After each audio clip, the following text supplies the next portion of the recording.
সবুজ উইকেটে দুর্দান্ত একদিন কাটিয়েছে বাংলাদেশ।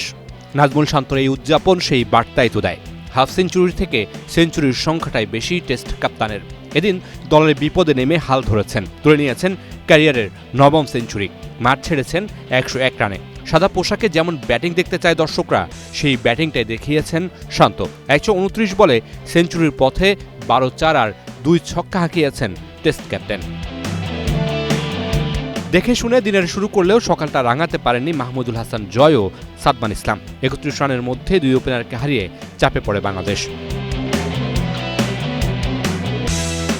সেখান থেকে দলের হাল ধরেন নাজমুল শান্ত ও মুমিনুল হক। তৃতীয় উইকেটে দুজন মিলে গড়েন 170 রানের জুটি। সেঞ্চুরি তুলে শান্ত ফিরে গেলেও ক্যারিয়ারের 26তম হাফ সেঞ্চুরি তুলে সেঞ্চুরির পথেই হাঁটছিলেন মুমিনুল, কিন্তু কাটা পড়েন নার্ভাস 19-এ। এলবিডব্লিউর ফাঁদে পড়ে এই বাঁহাতি ব্যাটারের ইনিংস থামে 91 রানে। ফেরার আগে অবশ্য মুশফিকের সাথে গড়েন 75 রানের জুটি। দিনের বাকি অংশটা পার করেন অভিজ্ঞ মুশফিকুর রহিম ও লিটন কুমার দাস।